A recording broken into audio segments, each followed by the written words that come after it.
salah satu amalan kita pagi sore itu namanya wirid asas. Istighfar 100 setelah syahadat ya, syahadat dulu.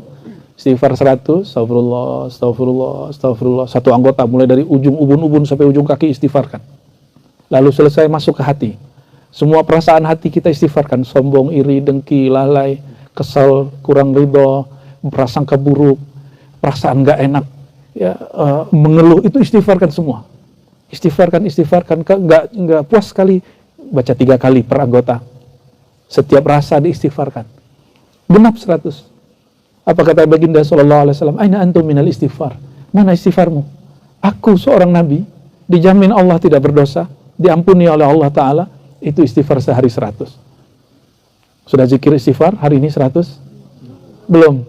Waduh, pantesan zikirnya rezekinya seret. Ada yang dapat rezeki tapi nggak berkah. Kenapa? Dia belum membersihkan dirinya. Lalu apa? Tahlil la ilaha illallah. Jika waktu luang dilengkapi la ilaha illallah wahdahu la syarika lah lahul mulku wa lahul hamdu yuhyi wa yumiit wa huwa ala kulli syai'in qadir. Orang melazimkan ini, apa kata Nabi sallallahu alaihi wasallam? Man qala la ilaha illallah min qalbi. Orang baca la ilaha illallah dari lubuk hatinya paling dalam. Dan itu hanya dengan talqin zikir. Maka sangat dianjurkan, bahkan wajib secara hakikat ngambil talqin zikir thariqah. Kenapa? Nabi SAW mengatakan, man qala la ilaha illallah min qalbih.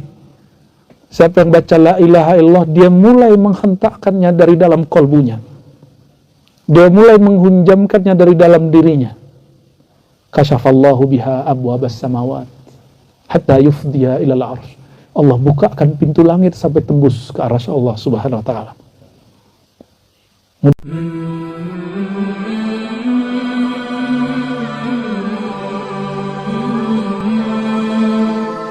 Alhamdulillahi muqallibil qulubi walhamdulillahi munawwiril anwari. Asyhadu an la ilaha illallah wa asyhadu anna Muhammadan abduhu wa rasuluh. Allahumma salli wa sallim wa barik ala sayyidina Muhammad. Yang tadi yang pengantin. Allahumma salli wa sallim wa barik ala sayyidina Muhammad wa ala alihi wa ashabihi wa li baitihi wa dhurriyyatihi ajma'in. Amma ba'du. Allahumma ya karim akrimna bi ma'rifatik. Allahumma ya alim allimna bi ilmik. Allahumma ya qarib qarribna ila hadratika. Amin ya rabbal alamin bi jahi sayyidina Muhammad sallallahu alaihi wasallam. Puji syukur kepada Allah. Alhamdulillah sampai lagi, walaupun cuma sebentar saja ya. Besok sudah balik lagi. Semoga pertemuan yang singkat ini diridhoi oleh Allah Subhanahu wa taala. Amin. Kata salah satu mursyid kami, kalau dulu di alam rohani pernah jumpa, sekarang pasti jumpa lagi. Dan semoga ini reuni rohani. Amin ya rabbal alamin. Rohani kita dulu tidak laki, tidak perempuan. Namun Allah sudah kasih tanda bahwa ruh ini nanti akan ditiupkan pada tubuh laki atau tubuh perempuan. Dan tidak mungkin Allah salah kirim. Masa Allah kalah sama COD? Jadi orang yang mengatakan diriku salah ruh, salah tubuh, itu dia sedang menuduh Allah Subhanahu wa ta'ala. Dan Allah mengancam orang-orang seperti itu. Apa kata Allah? Faman lam yarda biqada'i falyatlub rabban siwai. Siapa yang tidak ridha dengan ketentuan aku, carilah Tuhan selain aku. Carilah kolong langit permukaan bumi selain kolong langitku, selain permukaan bumiku. Semoga Allah tidak sampai murka kepada kita. Maka jangan pernah menyesali hidup. Terima apa adanya. Bahagia itu sederhana, menerima apa yang Allah lakukan kepada kita. Ya, sudah ridho belum hari ini? Ya, sudah ridho, sudah terima, sudah ya. Alhamdulillah. Dan nikmat iman itu sumber bahagia. Dan Nabi SAW mengatakan, "Dzaqa ta'mal iman man radiya billahi rabba wa bil islami dina wa bi Muhammadin nabiyya." Pasti merasakan zauk, nikmat, rasa lezat iman orang yang ridho kepada ketentuan aku, orang yang ridho dengan kudrat iradatku, orang yang ridho dengan takdir-takdirku, dan dia ridho Islam sebagai jalan hidupnya, dan Nabi Muhammad SAW sebagai Nabi yang diutus oleh Allah Subhanahu Wa Taala. Dan coba diwiridkan itu tiap hari. Raditu billahi rabba wa bil islami dina wa bi sayyidina Muhammadin nabiyya, ya sallallahu alaihi wasallam. Sudah banyak yang punya kegalauan, punya dada sempit, pikiran stres, itu cuma mengamalkan itu pagi sore, tapi dimaknai, ya Allah aku ridho, aku terima. Ya Allah aku ridho, aku terima. Nggak nyampe berapa hari sudah sembuh dari semua penyakit stres. Ya. Ini yang samping saya pernah stres juga ini. Samping kanan, samping kiri juga pernah.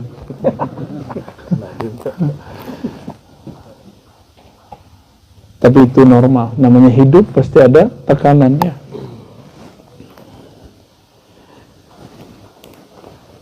Jadi Allah pernah berkalam secara rohani, ilham kepada Syekh Abdul Qadir Jilani. Ya. Apa kata Allah Ta'ala dalam kalam ilhaminya? Wahai Ghawthal A'zam, jika hambaku awam, dia suka lalai, maka aku akan mengenalkan diri kepadanya dengan memberinya kesusahan, memberinya musibah, memberinya penyakit, memberinya masalah-masalah. Supaya apa? Supaya dia kembali kepada nilai dirinya yang sebenarnya, bahwa dia adalah hambaku. Jadi orang-orang yang lalai kayak kita-kita ini barangkali, kalau masih memelihara, wah nanti aja tobatnya, nanti aja, mengundur begitu, Allah akan turunkan masalah demi masalah. Harapannya cuma satu, kita kembali kepada nilai kehambaan kita kepada Allah Subhanahu Wa Taala.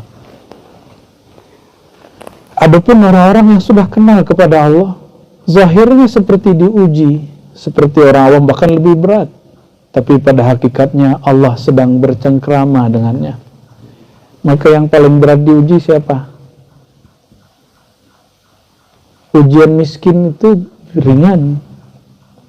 Ujian paling berat itu dituduh sesat, dituduh gila, diusir dari kampungnya. Itulah Sayyidina Muhammad sallallahu alaihi wasallam. Bahkan dimusuhi pamannya Abu Lahab, keluarga besarnya, ya, Abu Jahal, semuanya musuhin beliau. Oleh karenanya, apapun masalah kita hari ini itu belum seberapa. Nabi SAW dan para sahabat karena iman diboikot 3 tahun, sehingga beliau nggak makan kecuali apa yang ada kulit-kulit daun dimakan, kulit pohon dimakan. Bisa bayangkan nggak? Ada yang kena paceklik, kena krisis kantongnya 3 tahun ada. Nabi SAW itu nggak miskin. Beliau hanya bergaya orang miskin. Beliau itu nyimpan untuk setahun untuk semua keluarganya. Keluarganya, anaknya, istrinya banyak. Beliau nyimpan makan itu untuk setahun.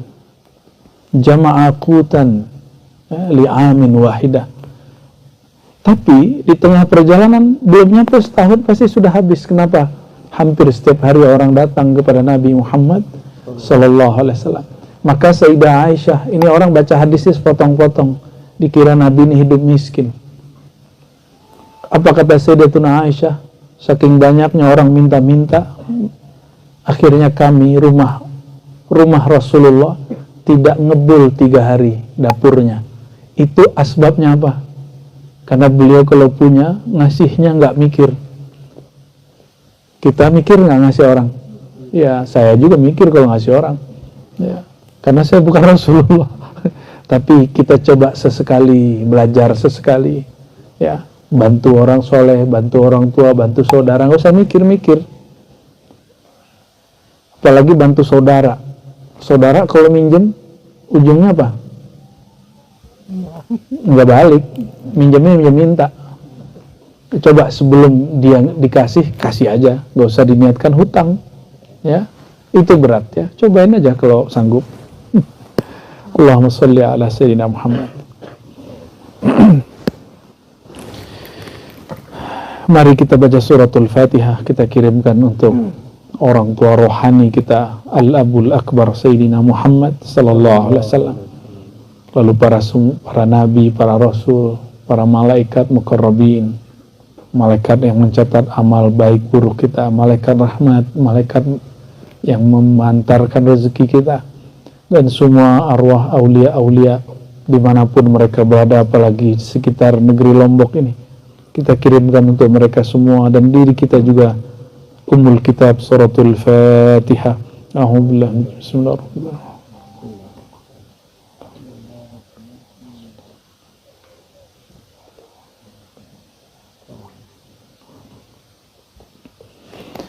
Seingat saya bulan Januari dulu ya.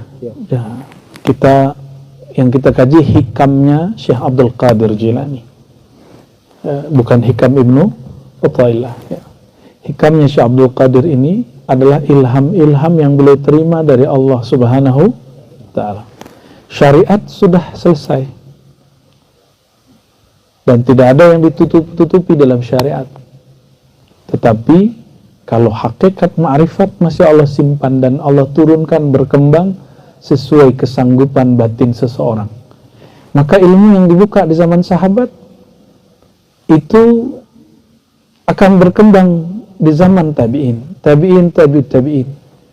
Makanya di zaman Nabi tidak ada namanya hadis sahih dan tidak sahih. Tapi 2 abad setelah itu muncul hadis sahih tidak sahih. Di zaman Nabi tidak ada ilmu tafsir. Ya, tapi baru wafat baginda Nabi Muhammad SAW, Sayyidina Abdullah bin Abbas kemudian mengasaskan kaedah-kaedah ilmu tafsir. Begitulah semua ilmu berkembang.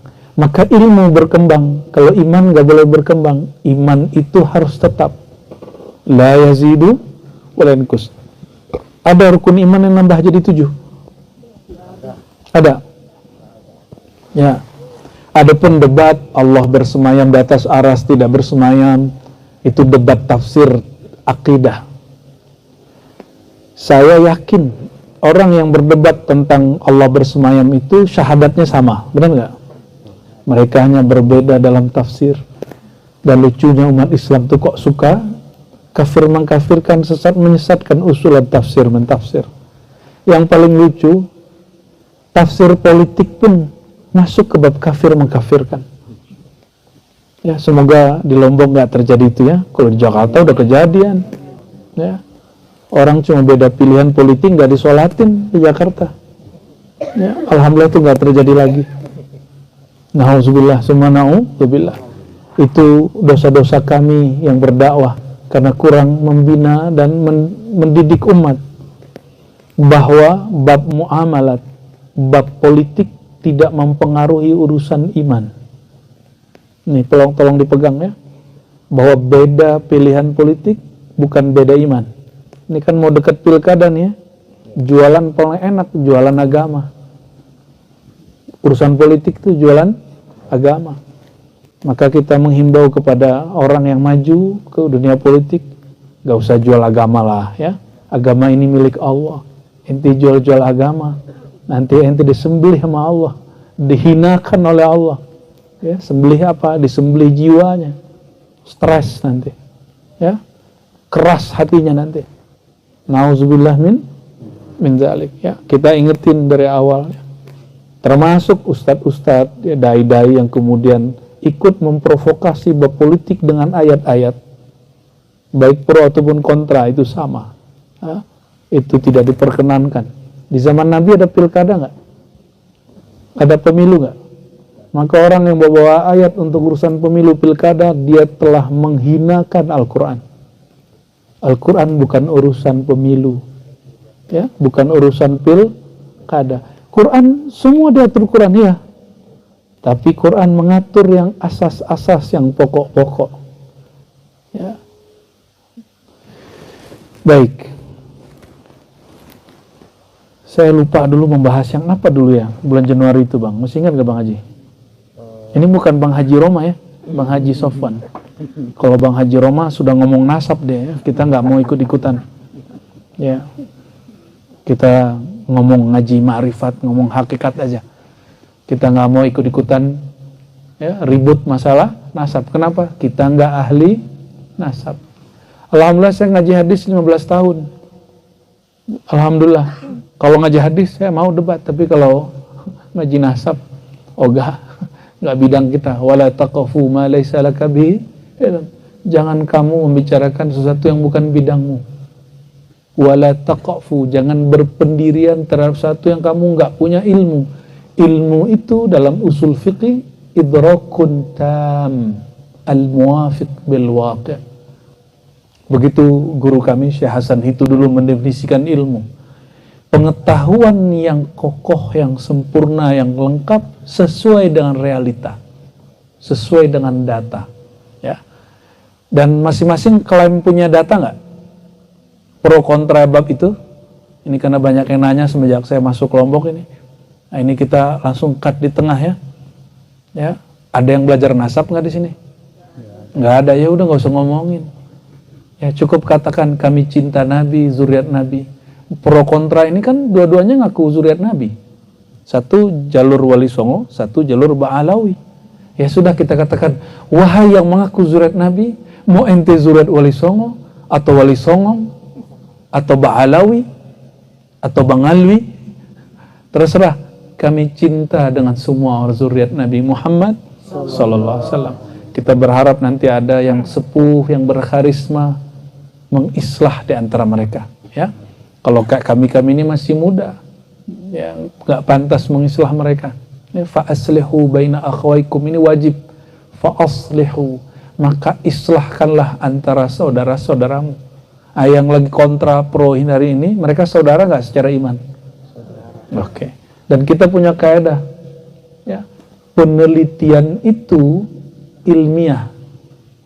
Ilmiah itu tidak qat'i, tidak pasti. Ciri-ciri ilmiah boleh diperdebatkan dan kita boleh beda. Dan kita nggak boleh bodoh-bodohin orang yang beda. Nggak boleh mengatakan bego lu, nggak tahu ini, nggak bisa begitu. Ya, namanya orang beda pandangan, kita terima. Dan ciri-ciri orang-orang yang hatinya keras, dia memaksakan hasil penelitiannya. Ya, dan kita nggak mau masuk di situ ya. Dan perlu diketahui, jidal berdebat itu kalau tidak darurat tidak diperkenankan. Ya. Semoga Allah jaga hati kita semua. Amin ya rabbal alamin. Saya mau bacakan ilham-ilham yang diterima Syekh Abdul Qadir Jilani. Ilham ini bukan syariat, ini ilmu hakikat. Hakikat itu muncul dari pemahaman satu ayat, maka muncullah ilham-ilham. Ya. Loh kenapa ilham Syekh Abdul Qadir yang dipakai? Lah kalau ilham Bang Sofwan nggak masuk. Bang Haji Sofwan terganggu sama urusan travel. Maaf ya Bang ya. Bismillahirrahmanirrahim. Alhamdulillahi kashifil ghumma wassalatu ala khairil bariyah amma ba'du. Ya. Faqala al-Ghawth al-A'zam. Berkatalah wali Allah Ghawth al-A'zam, yaitu Syekh Abdul Qadir Jilani qaddasallahu sirrahu, al-mustawhish an ghairillah, yang takut, ya, menghindar dari selain Allah. Al-musta'nisu billah, yang sangat mesra dengan Allah Subhanahu wa taala. Qala Allah taala, Allah berilham kepada kalbunya, ya Ghawthal A'zam, wahai wali agung. Jadi yang ngasih nama Syekh Abdul Qadir Ghawthal A'zam siapa? Allah langsung. Nama lahirnya Abdul Qadir. Nama kewaliannya Al-Ghawth Al-A'zam. Bahkan di sini disebutkan ada 100 nama kewaliannya. Ini kitab ditulis oleh Syekhah kalau salah ya, Hayat Faqih Al-Jailani. Ini perempuan apa laki saya juga belum cek ya. Kitab ini dicetak tahun 2019 dan ini adalah salah satu pengembangan dari kitab beliau ya, Risalah Tasawuf, di salah satu kitab beliau yang besar tentang ada isim murad, isim ruh ya. Tapi kita nggak bahas itu. Qultu, lalu aku menjawab, labbaika ya rabbal ghaus. Apa arti labbaik? Tadi Bang Irwan labbaik Allah gitu ya. Itu ngalahin ibu-ibu PKK itu sama ibu-ibu Yasinan. Lebih merdu soalnya. Apa arti labbaik, Bang?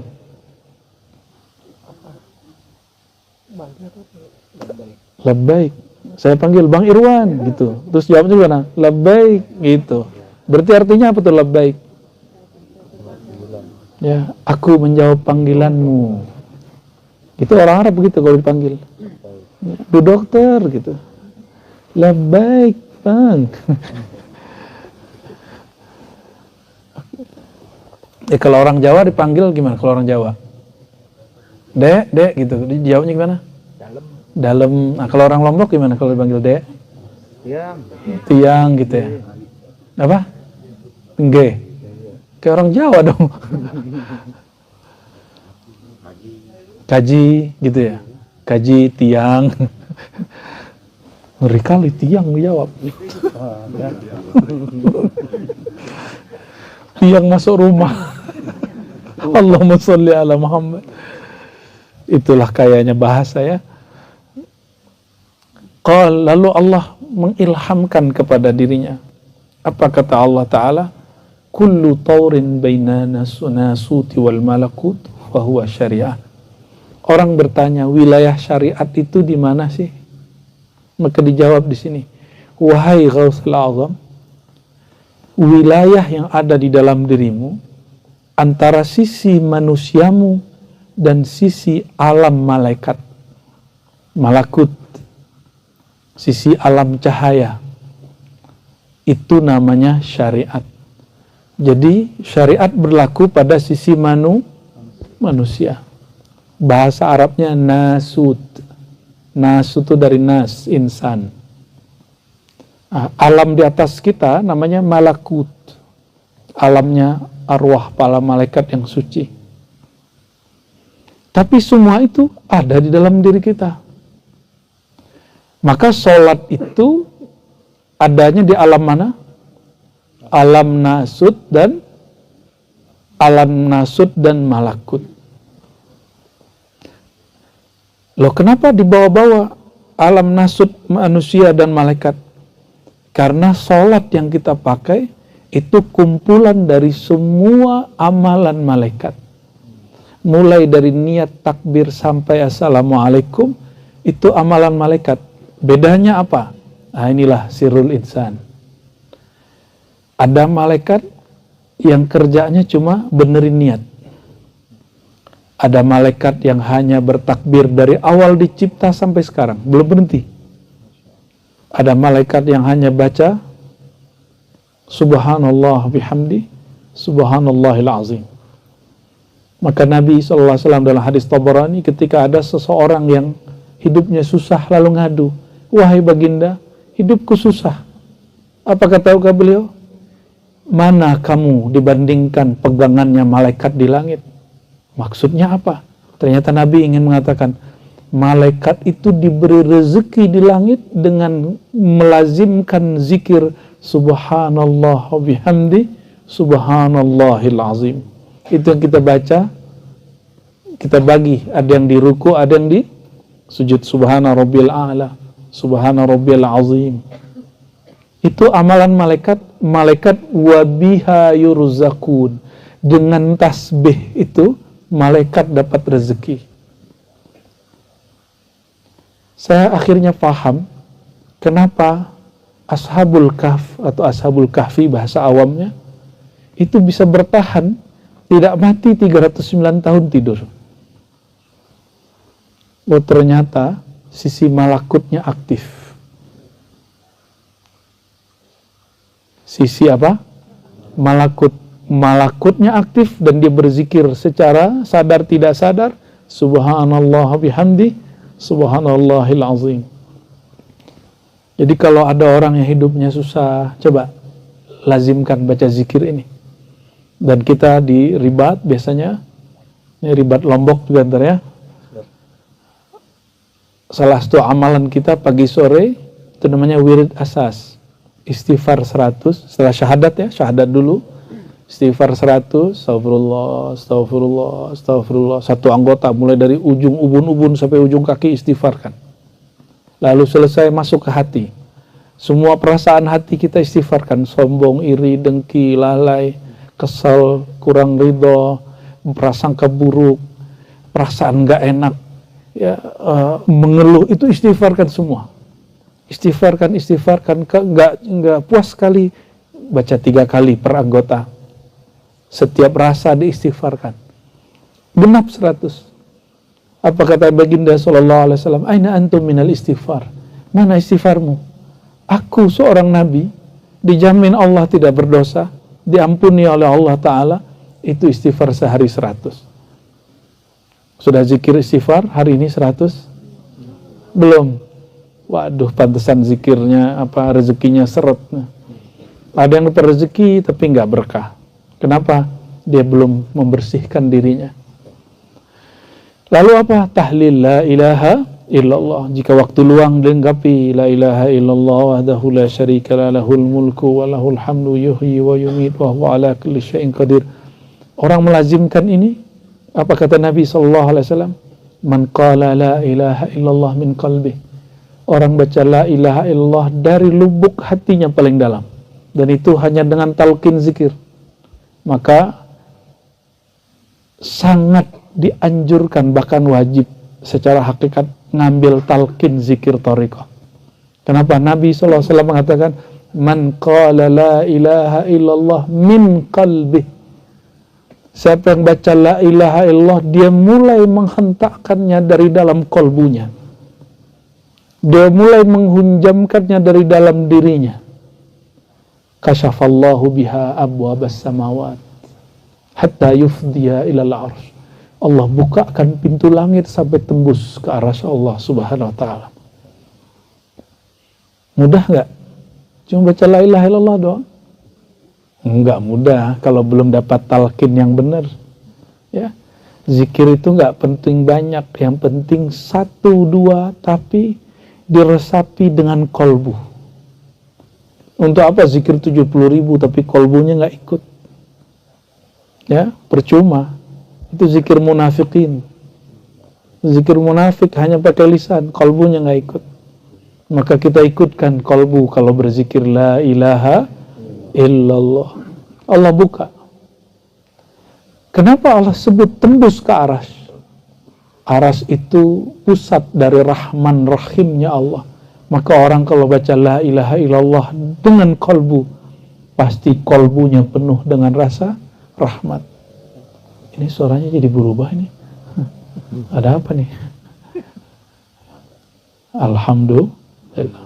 Dari tadi kayak serba salah deh. Syukuran Bang ya.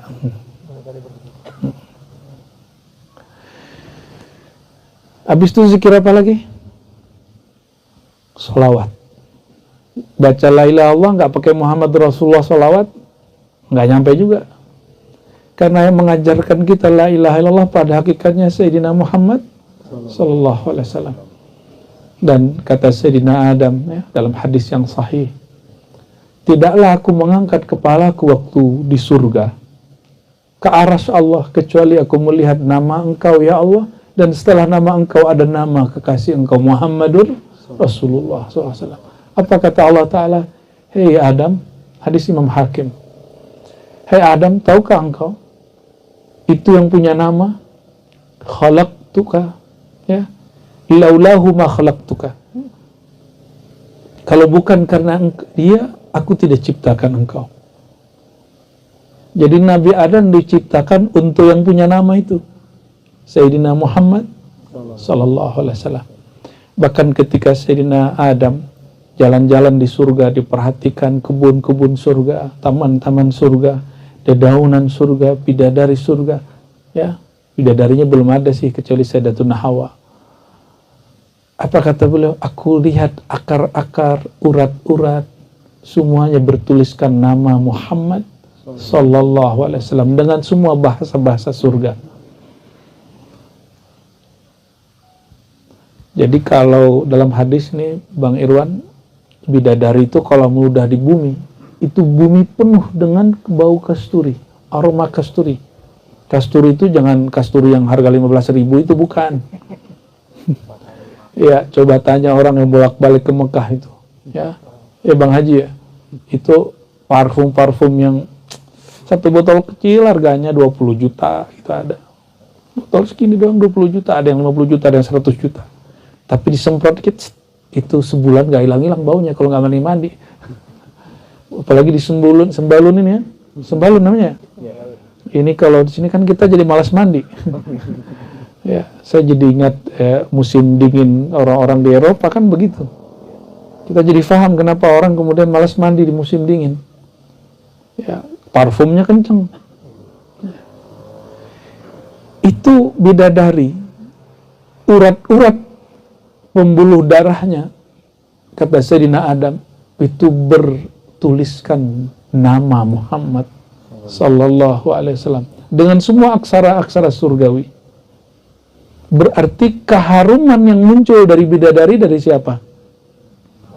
Dari nama, baru nama loh. Baru dari nama Nabi Muhammad sallallahu alaihi wasallam. Kira-kira Nabi Muhammadnya gimana? Maka salah satu nama baginda At-Tib, At-Tayyib, yang sangat harum, yang sangat elok. Ya, ini yang sering saya sampaikan, mumpung kita udah dekat musim Maulid, bulan depan sudah musim Maulid. Jadi kata guru kami orang Libanon ya, ketika Nabi menyukai pakai parfum, jadi pakai parfum itu sunnah. Apa kata beliau? Saya nggak tahu. Nah ini bahasa adab sebenarnya. Entah parfum kasturi yang mengharumkan baginda, entah baginda yang mengharumkan kasturi. Saking harumnya Sayyidina Muhammad SAW. Maka sahabat-sahabat Nabi sepakat mengatakan, Ma'amarra Rasulullah SAW, ya, tidaklah melewati Rasulullah SAW dengan satu tempat, kecuali tempat itu ketika sudah Nabi lewati, beberapa menit masih tertinggal keharuman tubuh baginda Nabi Muhammad sallallahu alaihi wasallam. Maka ustadz jangan bau itu tuh apa ya, bau ketek, jangan ya, itu bid'ah itu. Ya, ustadz wajib pakai deodoran, wajib, itu sunnah Nabi sallallahu alaihi wasallam. Pakai parfum jangan yang sinyong-nyong itu yang bikin hidung kita langsung jatuh. Hidung mancungnya jatuh. Yang elegan lah ya. Yang enak baunya ya. Apalagi sudah pergi haji umroh ini, cari parfum yang enak. Jangan parfum anak-anak SD itu anak SD itu yang 10.000, 15.000 itu. Ya. Tetap itu harus ada itu untuk anak-anak muda yang masih baru mengenal parfum ya. Allahumma sholli ala sayyidina Muhammad. Dan secara hakikat orang-orang yang bersolawat itu tercium oleh malaikat harum. Dan ada malaikat-malaikat khusus yang dia hanya mencari mendekati orang yang bersolawat. Allahumma sholli ala Sayyidina Muhammad. Lalu zikir yang keempat adalah Subhanallah bihamdi Subhanallah azim. Itu zikir malaikat, yang mana malaikat diberi rezeki di langit karena zikir itu, apalagi di bumi.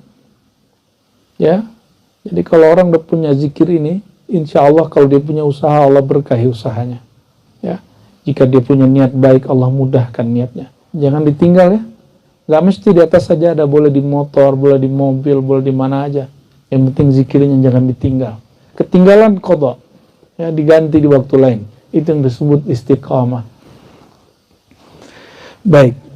Kenapa kita masih perlu berzikir dengan lisan? Kan sudah tahu hakikatnya Allah. Iya, karena kita masih punya sisi nasut, sisi zahir manusia. Tubuh ini masih perlu zikir zahir, masih perlu sujud dan ruku. Kecuali makannya nggak perlu pakai nasi. Hausnya tidak perlu hilang dengan air. Cukup dengan zikir, ingat Allah sebentar, dia langsung kenyang. Orang begitu sebenarnya orang rohani, tapi bertubuh jasad. Ya, kalau orang begitu nggak usah makan, nggak usah minum, berarti dia nggak perlu sholat, dia sudah mati itu. Itu bangkai berjalan itu. Ya, kalau Tuhan sudah sampai di makom itu, kita tidak akan tuduh melanggar syariat. Kenapa? Dihitungnya sudah mati. Karena dia sudah nggak nafsu makan, sudah nggak mau minum, udah nggak perlu zahir. Ya. Tapi kalau masih haus, masih minum air, ya, syahwat masih kawin, ya, itu wajib melaksanakan syariat, ya. Jadi yang ngaku-ngaku sudah sampai ke dunia Jabarut, Malakut, ya, jangan-jangan masih carut marut. Ya, tunggu dulu, sabar bro, ya. Jangan ngaku-ngaku sampai alam sono itu belum nyampe. Ya, para imam kita, para wali Allah sepakat mengatakan yang berlagu gaya-gaya hakikat sebelum dia sampai ke makomnya, hurimal usul ilaih, dia diharamkan sampai ke makom itu.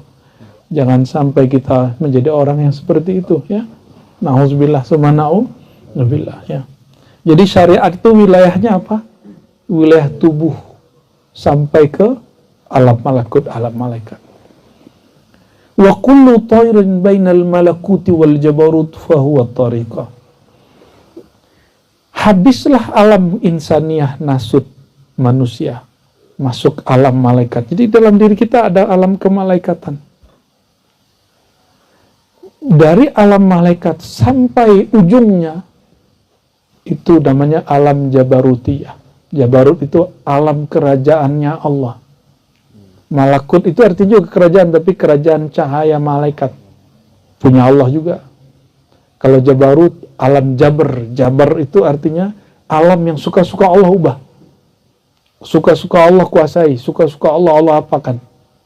Ya, satu huruf di sana itu dipikul oleh 70.000 malaikat.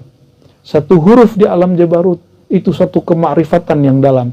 Diturunkan di Quran, itulah permulaan dari beberapa surat yang misterius. Alif, Lam, Mim, Yasin, Toha, itu huruf-huruf Jabarut. Ya, satu huruf di sana itu satu kemarifatan. Ya, setara dengan satu surat lah barangkali. Jadi jangan main-main kalau baca Yasin itu. Dan itu salah satu nama dari Nabi Muhammad sallallahu alaihi wasallam, ya. Lalu kenapa alam malakut ini disebut alam thariqah? Nah, jadi orang berthariqah, malaikat kerjanya apa tadi?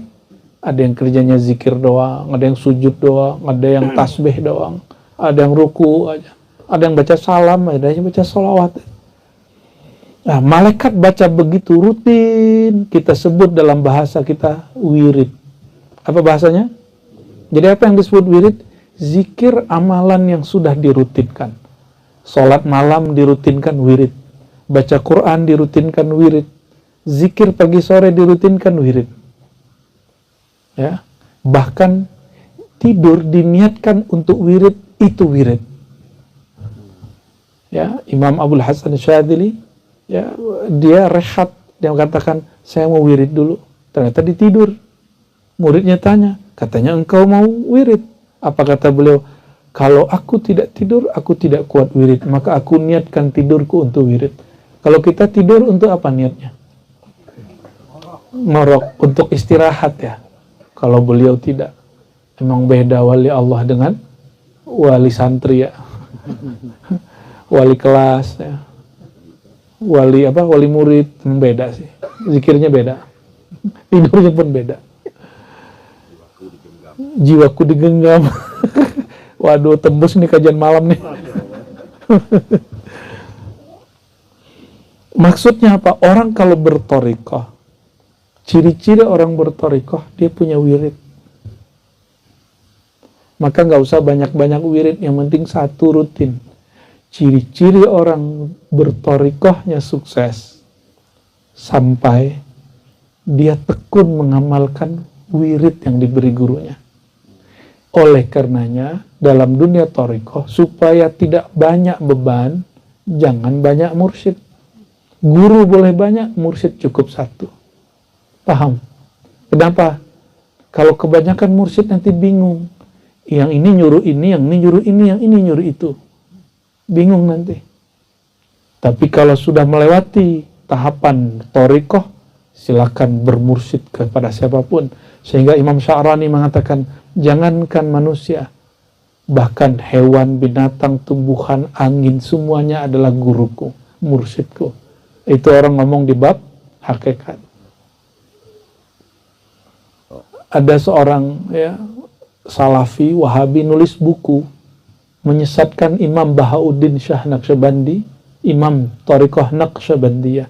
Karena Imam Bahauddin pernah ngomong, beliau menjadikan anjing sebagai mursyid. Apa-apa ini katanya mursyid, masa berguru ke anjing gitu. Dia nggak tahu ya bahwa anjing itu lebih mulia beberapa hal daripada manusia. Anjing itu kalau dia kenyang, makanannya ditinggal nggak? Ya, ada nggak anjing, mohon maaf ya kita sebut anjing ya, adakah anjing itu menumpuk makanan? Anjing itu kalau dia lapar, dia makan. Kalau dia kenyang, dia tinggal. Dia nggak numpuk-numpuk harta. Kata Imam Bahauddin, aku berguru bab qanaah, bab bersyukur, bab tidak tamak kepada hewan yang engkau hina itu. Makanya imam kita berguru ke hewan manapun. Itu orang bab hakikat. Bukan bab tori. Kalau torikoh jangan bermursyid ke guguk ya. Jangan bermursyid, apalagi bermursyid ke jin. Lalu gimana orang mengatakan kalau mursyidku mati gimana? Kalau engkau masih di alam malakut, carilah guru yang baru. Tapi kalau engkau sudah ditembuskan Allah sampai ke alam setelahnya, yaitu dari malakut, jabarut ya, dari jabarut ke lahut. Lahut itu alam ketuhanan.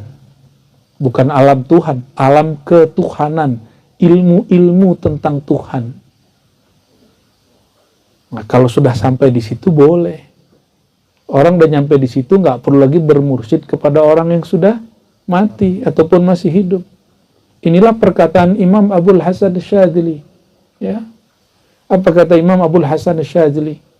Dulu guruku Ibnu Mashis, sekarang guruku Ar-Ruh Al-Akbar, katanya gitu. Ya, disebutkan 4 macam gurunya, dan itu semuanya alam-alam jabarut, alam lahut. Ya, jadi terjawab kalau guru kita punya mursyid meninggal, tapi kita belum mengerti, makom guru kita belum nyampe ke posisi dia, maka carilah guru yang baru. Oh, khianat dong? Enggak khianat. Justru itu mengikuti amanah ketarikotan sang guru. Oh, berarti saya meninggalkan mursyid saya? Bukan, justru itulah cara kamu mengikuti mursyidmu, dengan meneruskan mencari guru yang baru. Ya. Jadi kalau ada yang punya guru sudah wafat, tapi baru terbentur di bab wirid, bab torikoh, bab malakutiyah, carilah mursyid baru. Jangan ngotot, jangan tengkar, jangan rebutan jadi mursyid. Ya, nanti jadi bullshit.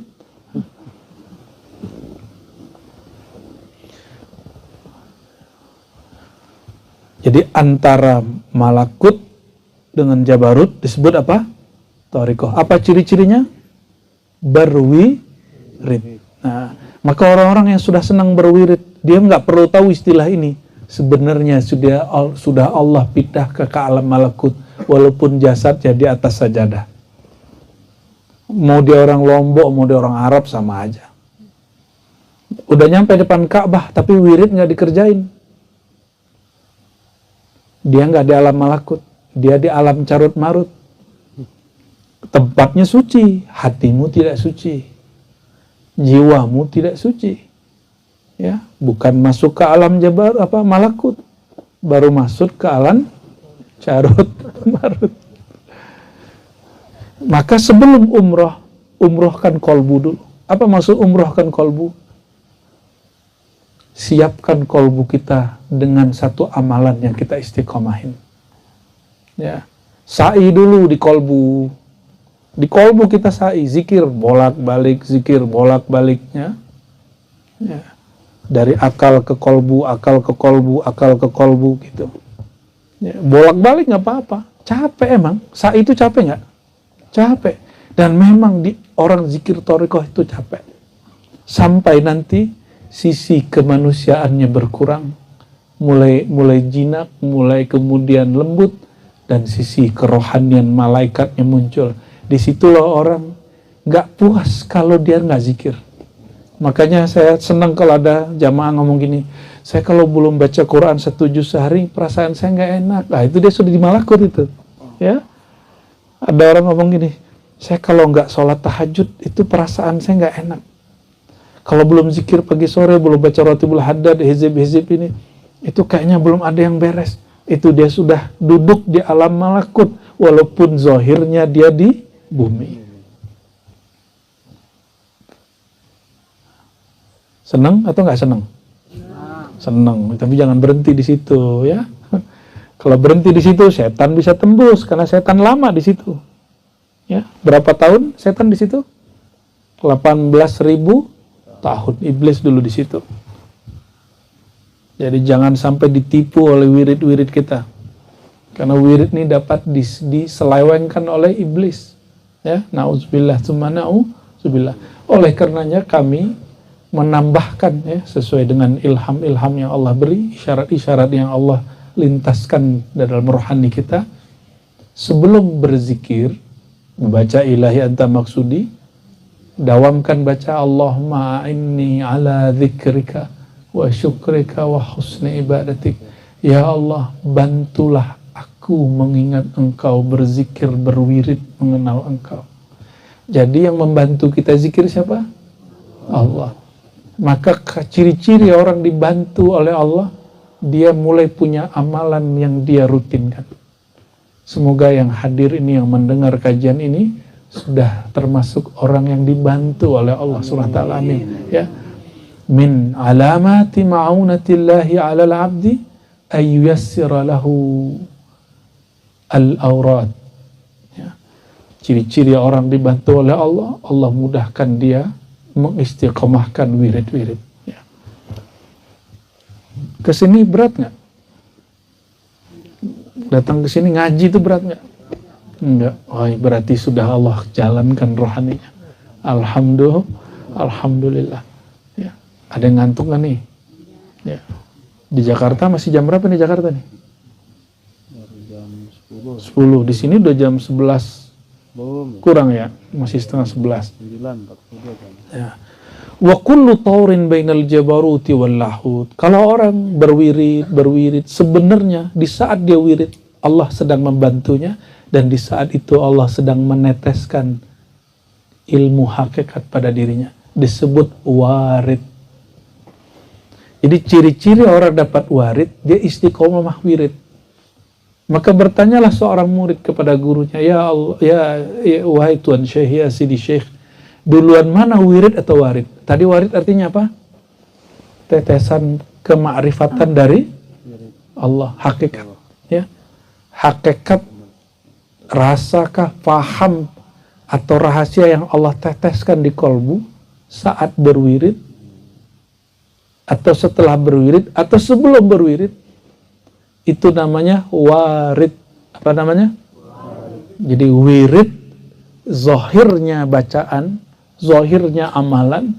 Warid, rahasia yang Allah teteskan di dalam diri. Duluan mana yang turun? Duluan wirid apa warid? Ini orang Lombok sedang berbeda pendapat ya. Kata sahabat kita Malaysia, berbeza. Duluan mana wirid sama warid? Wirid dulu ya? Bener. Pantesan antum gak naik-naik. Pantesan jadi murid mulu, gak jadi murad. Ya. Coba tadi Kita udah pancing tadi. Kita diribat. Ya, sebelum ilahi anta maksudi, sebelum zikir, kita baca doa, Allahumma inni ala zikrika. Ya Allah, bantulah aku mengingat engkau. Hakikat dari bantuan Allah itu kemakrifatan. Dizahirkan dalam bentuk mudah beramal. Jadi duluan mana? Warid gitu. Karena engkau diberi warid oleh Allah, maka engkau mudah berzikir. Maka bersyukur. Jadi nikmat ini gak hanya duit. Duit itu iya. Maka jangan berzikir untuk melancarkan rezeki zahir. Berzikirlah sebagai tanda syukur Allah telah meneteskan nur hakikat dalam diri kita. Itu rezeki batin. Orang dapat rezeki batin yang sedikit dibanyakkan Allah secara zahir. Itu sebabnya para aulia Allah itu la khaufun alaihim walahum yahzanun. Gak ada gelisah dia, gak ada gundah gulana. Kepikiran sih boleh, masa gak kepikiran, kan punya pikiran, tapi dia gak gelisah ya. Masa wali gelisah? Ya, masa wali gelisah ya? Berarti bukan wali Allah, wali syaitan itu, atau mungkin masih wali murid ya. Jadi di Quran itu jelas sekali tanda-tanda wali-wali Allah itu. Tapi kenapa orang nyarinya kemana-mana gitu? Ala inna awliya Allah la khaufun alaihim wa lahum yahzanun. Wali-wali Allah itu tidak ada gelisahnya, nggak ada kesedihan yang berlanjut. Sedih tapi jangan berlanjut. Maka pakai kata aktif, yahzanun. Nabi ketika anaknya diambil Allah nangis, tapi nggak berlanjut. Ya, nggak pilu terus-terusan gitu.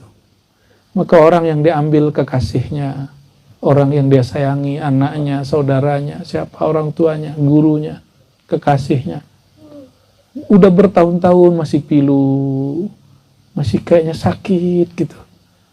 Ini orang nggak mengerti cara kerjanya Allah Subhanahu wa Ta'ala. Berarti belum dikasih warid ya. Dan ciri-ciri orang diberi warid, dia dipertemukan guru-guru yang mengajarkan ilmu kema'rifatullah. Ilmu ma'rifatullah. Ya, ma'rifatullah artinya apa? Mengenal. Dan mengenal Allah itu nggak sulit. Ya, mulai dari Al-Fatihah, Bismillah itu ma'rifatullah. Sampai ujung Qul a'udzu birabbin nas. Semuanya ma'rifatullah. Jadi kalau ada orang bilang, oh ma'rifatullah kajian berat. Apanya yang berat? Ya, secanggih ini mesin Tuhan yang Allah ciptakan untuk kita. Masa nggak sanggup? Ya, dan yang paling lucu yang menentang kajian-kajian ma'rifat ini bukan orang awam, justru malah orang yang dianggap kiai, yang dianggap bisa baca kitab kuning. Nah itu saya heran juga. Ya, jangan dibuka ini untuk orang awam ini. Ini bahaya ini. Kalau dibuka ke orang awam ini bahaya. Saya sering berdebat begitu, diskusi dengan kawan-kawan kita yang melarang itu. Saya tanya balik, kenapa kamu buka kajian kitab fikih? Dia jawab, supaya sholat orang benar. Berarti buka kitab fikih supaya apa? Supaya sholatnya benar, biar rukun syaratnya benar. Boleh nggak saya ngomong? Gak usah dibuka, ribet, nyusahin orang. Ya. Nggak boleh begitu Ar-Razi, nanti sholat orang rukun syaratnya nggak benar. Saya jawab balik, sama bro, ya, sama akhi, sama kiai. Kenapa saya buka kajian kitab tasawuf? Pakai kitab kita bukanya, ini pun pakai kitab kita. Al-Futuhat Ar-Rabbaniyah fil Awrad Al-Qadiriyah. Ya. Itu judul kitabnya yang kita buka. Supaya orang tidak keliru dalam menempuh jalan thariqah. Makanya kita buka kitab-kitab thariqah, kitab tasawuf. Sebagaimana kita fikih dibuka, dikaji supaya orang nggak salah beramal syariat, kitab thariqah tasawuf wajib dibuka supaya orang nggak keliru bertasawuf. Kitab hakikat ma'rifat mesti dibuka supaya orang nggak salah jalan mengenal Allah Subhanahu wa Ta'ala. Kita jelasin begitu, oh ya, oke, salaman kita selesai. Ya. Cuma kalau kita lihat di semua orang begitu capek juga. Ya. Jadi benarlah kata guru kami dulu ya. Tapi kalam ini ternyata dari Imam Syazili juga. Ya. Janganlah engkau mencari pembenaran makhluk. Carilah pembenaran di sisi Allah. Karena pembenaran makhluk capek, kamu sudah benerin yang satu, yang lain gak sepakat. Tapi kalau engkau mencari pembenaran di sisi Allah, Allah akan backup. Ya, jadi nggak usah cari-cari ridho orang. Ya, tapi kalau ngiklan umroh sih boleh sih bang. Ya, saya lihat kreatif tuh buat film tadi ya. Iya. Promosi lagu. Promosi lagu. Ya. Lonceng. Allahumma sholli ala Muhammad. Nggak boleh bang, nanti orang lalai. Ya. Bisa begitu jadinya. Ya. Jadi gimana kalau nanti ada orang ngelarang ngaji tasawuf, buka kitab tasawuf, jawabnya gimana? Justru kita buka kajian tasawuf supaya orang nggak keliru bertasawuf. Makanya kalau kitab tasawuf ini kita nggak buka, orang mengira kebatinan-kebatinan lama yang belum kena nur ma'rifat Muhammadi.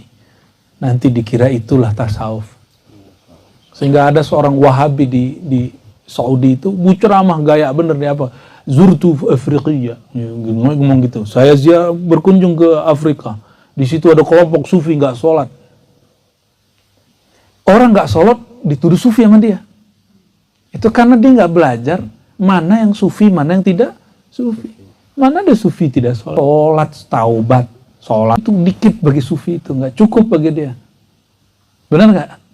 Ya, yang sudah pernah belajar torekot pasti di gurunya bilang apa? Kamu sholat taubat ya, tiap hari jangan lupa sholat hajat ya.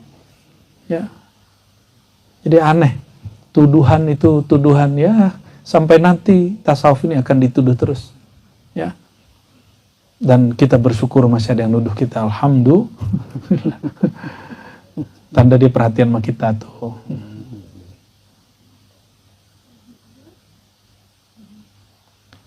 Oke, kita lanjutkan.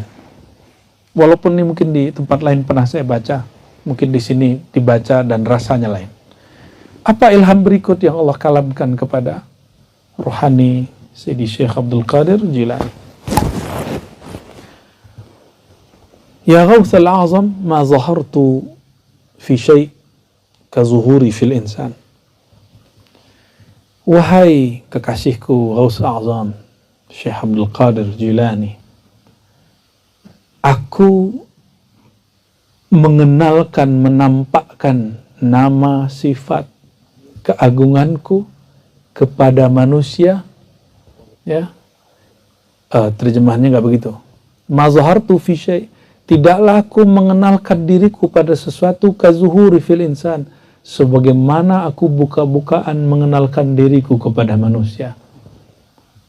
Jadi yang banyak Allah kasih fasilitas kemakrifatan, keilmuan tentang Allah siapa?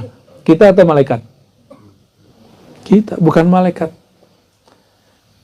Oleh karenanya, ini bukti paling gampang, gak usah pakai dalil aneh-aneh. Sayyidina Jibril menemani Sayyidina Muhammad SAW sampai ke Sidratul Muntaha. Lalu Sayyidina Muhammad SAW dipanggil oleh Allah, ya Muhammad, ta'al, hey Muhammad, naik terus. Lalu Sayyidina Muhammad ngajak Sayyidina Jibril. Apa kata Sayyidina Jibril, ya Muhammad, kalau aku maju selangkah saja, taraktu, aku terbakar. Nabi Muhammad SAW, Nabi kita, ayahanda rohani kita tidak terbakar. Mana yang lebih kuat? Nabi Muhammad atau Jibril? Itu Muhammad bin Abdullah bukan? Iya. Maka Muhammad Nurullah, dialah Muhammad bin Abdullah. Dialah Muhammad Rasulullah, jangan dipisah-pisahin. Dia juga itu. Sebelum alam dicipta, maka Allah ciptakan pertama nurnya. Dia bernama Muhammad Nurullah. Setelah alam dicipta, Allah akhirkan zahirnya. Maka dia bernama Muhammad bin Abdullah, Muhammad Rasulullah sallallahu alaihi wasallam. Nah, lalu dilanjutkan oleh pewaris-pewarisnya sampai nanti Sayyidina Al-Mahdi Khalifatullah yang Nabi Yuna Muhammad SAW katakan ismuhu ismi, namanya namaku, hakikatnya hakikatku, ma'rifatnya ma'rifatku, itu maksudnya. Tapi dia wali, bukan nabi. Jadi nggak ada namanya Imam Mahdi itu nabi, nggak ya. Yang mengajarkan Imam Mahdi itu nabi, wah itu ajaran kebatinan sesat menyesatkan itu. Jadi Allah mengenalkan dirinya mulai dari perbuatannya. Nah, tubuh kita mulai dari ujung rambut sampai ujung kaki. Mohon maaf yang sudah menikah lalu punya anak. Kerjaan bapak ibu hanya, mohon maaf, melakukan hubungan suami istri. Yang menciptakan janin di dalam itu suami istri atau Allah? Allah. Ada nggak yang sadar Allah merubahnya 40 hari pertama, 40 hari kedua? Kan nggak ada. Ibu-ibu yang udah ngelahirin nyadar nggak, Bu? Waktu ditiupkan tahu nggak? Nggak tahu. Yang sadar cuma Sayyidatuna Aminah, ibunda Sayyidina Muhammad SAW. Awal beliau hamil, langsung ya didatangi oleh arwah-arwah para nabi dalam mimpinya, ya, dan juga Sayyidina Jibril, para malaikat. Apa kata mereka? Ya Aminah, hei Aminah, engkau sedang mengandung penghulu alam semesta, penghulu para nabi dan rasul. Jika dia lahir, namakanlah Muhammad. Jadi namanya sudah dapat ilham dulu. Bayangkan, itu Sayyidah Aminah mimpi ketemu Jibril, ketemu arwah-arwah para nabi. Saya mau tanya, ini sesoleh-solehnya orang Lombok nih, ada nggak yang, mohon maaf ya, ketemu Jibrilnya intens? Nggak ada kan? Yang ketemu ruh para nabinya intens, nggak ada. Oleh karena itu, Sayyidah Aminah itu wali bukan? Wali. Wali perempuan pertama di masa Nabi Muhammad Sallallahu Alaihi Wasallam. Tapi beliau begitu berkat yang dikandungnya. Jadi kadang-kadang ibu-ibu ini punya karakter aneh kalau lagi hamil. Ternyata bukan karakter dia, karakter yang dia kandung. Nur yang dia kandung itu punya karakter tertentu. Tiba-tiba senang baca Quran aja. Padahal hari-hari biasa enggak. Kata masnya, kalau gitu aku hamilin lagi aja katanya. Ternyata hamil lagi, senang sholawat aja. Bingung lagi lakinya. Hamil lagi, sukanya apain? Ziarah gitu. Itu bawaan si jabang bayi itu. Ya. Itu juga yang terjadi pada Sayyidah Aminah. Maka jangan katakan ibunda Nabi musyrikah. Ya. Yang disebut di hadis Nabi, orang tuamu finnar, masuk neraka, itu maksudnya pamannya, bukan ayahanda dan ibunya. Ya. Ada kakeknya Sayyidina Muhammad SAW, jadi bin Abdullah, bin siapa lagi? Abdul Muthalib, bin Hashim, terus ke atas ada bin Ilyas namanya, sebelum nanti sampai kepada Adnan. Ilyas, datuknya Sayyidina Muhammad SAW itu, dia ketika merenung begini, di dalam dirinya, sumsum tulangnya berzikir.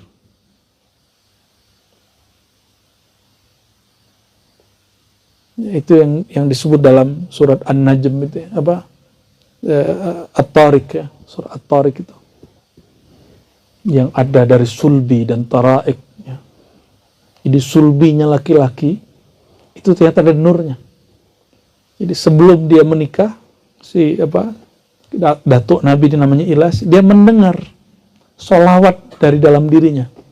Itu nur Nabi Muhammad Sallallahu Alaihi Wasallam, dan itu disebutkan dalam kitab-kitab yang mu'tabar ya.